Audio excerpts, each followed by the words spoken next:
ఇప్పుడు నేను మినిమము ఇప్పుడు మన తెలంగాణ రాజకీయాలు ఎట్లా నడుస్తున్నాయి? రాష్ట్ర విభజన తర్వాత తెలంగాణలో ఏం సాంప్రదాయం వచ్చింది? డబ్బుల సాంప్రదాయం వచ్చింది. అది బీఆర్ఎస్ పుణ్యం అని వచ్చింది. వాళ్ళు గవర్నమెంట్ రాగానే ఎలక్షన్ యొక్క ఖర్చును వాళ్ళు కోట్లలో తీసుకుపోయారు. ఇప్పుడు సంగారెడ్డి జనరల్ సీట్ ఉంది, 50 కోట్లు. పడంచర్ వస్తే 100 కోట్లు. ఎంపీకి 50, 100 కోట్లు. అట్లా మాటిని సార్, ఇది మొత్తం విను. ఇప్పుడు కులాలతోటి రాజకీయం నడుస్తలేదు. ఇప్పుడు పైసలు పెట్టాల్సి వస్తున్నది. ఇప్పుడు ఏ కులమో ఏ మతమో తర్వాతగా ఇప్పుడు మన కోట్ల ఇప్పుడు ఎమ్మెల్యేలు కావాలి, ఎంపీలు కావాలంటే ఇప్పుడు కోట్లు పెట్టాలి. ఇప్పుడు పైసలకు కులానికి సంబంధం ఉందా? అది ఎంత ప్రాబ్లం వస్తుంది కదా.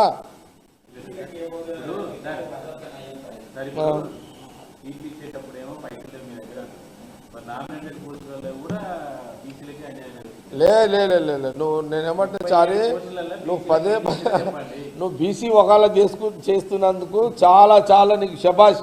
నువ్వైతే నో డౌట్ నువ్వు మంచి చర్చ చేస్తున్నావు. కానీ నేనేమంటున్నానంటే అసలు బీసీ సైడ్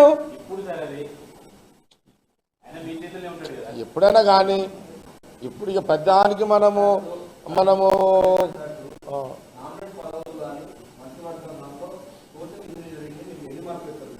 ఏదది ఇప్పుడు చర్చ ఎటో పోతున్నది. నువ్వు మధ్యలో వచ్చినావు. నువ్వు మధ్యలో కూడా కాదు, నువ్వు లాస్ట్కి వచ్చినావు. 70% ప్రెస్ మీట్ అయిపోయినాక వచ్చినావు తిరుపతి రెడ్డి. నువ్వు దయచేసి వినాయక చవితి పండుగ శుభాకాంక్షలు. ఈ రాష్ట్ర ప్రజలకు మళ్ళీ శుభాకాంక్షలు చెప్తున్నాను. బీసీ నాయకుడికి, సామాన్య కార్యకర్తకి నాయకుడిగా ఎదిగిన మహేష్ గౌడ్ని మరి మా నాయకుడు రాహుల్ గాంధీ గారు వారందరూ ఈరోజు ఒక మంచి సిగ్నల్ కాంగ్రెస్ అధిష్టానం ఇచ్చేసింది. కాంగ్రెస్లో కష్టపడ్డవాడికి ఏ రోజైనా ఇలాంటి అవకాశాలు వస్తాయి అనేదానికి మరొక్కసారి రుజువైంది తెలంగాణ గడ్డ మీద కాంగ్రెస్ పార్టీలో.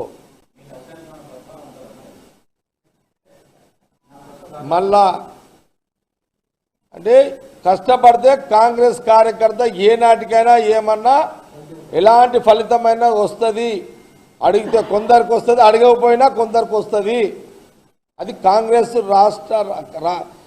కాంగ్రెస్ రాజకీయాల్లో ఉన్నటువంటి అవకాశము. దాంట్లో మరొకసారి సోనియా గాంధీ, రాహుల్ గాంధీ, ఖార్గే గారి, ప్రియాంక గాంధీ గారి వారి నాయకత్వంలో మరొకసారి రుజువైంది. ఒక బీసీ నాయకుడు పిసిసి ప్రెసిడెంట్ మహేష్ గౌడ్ కావడం ఇది మరొకసారి రుజువైంది అయింది. ఇది మంచి పరిణామము కాంగ్రెస్ పార్టీకి తెలంగాణ రాజకీయాల్లో. కాంగ్రెస్ పార్టీ తెలంగాణ రాజకీయాల్లో మంచి పరిణామము. నేను మళ్ళీ ఒకటి ఏం చెప్తున్నా అంటే ఇలాంటి అవకాశము బీఆర్ఎస్లో, బీజేపీలో ఉండయి, అది కాంగ్రెస్ పార్టీలో ఉంటాయి. బీసీలో సమస్త కులాల అందరూ కూడా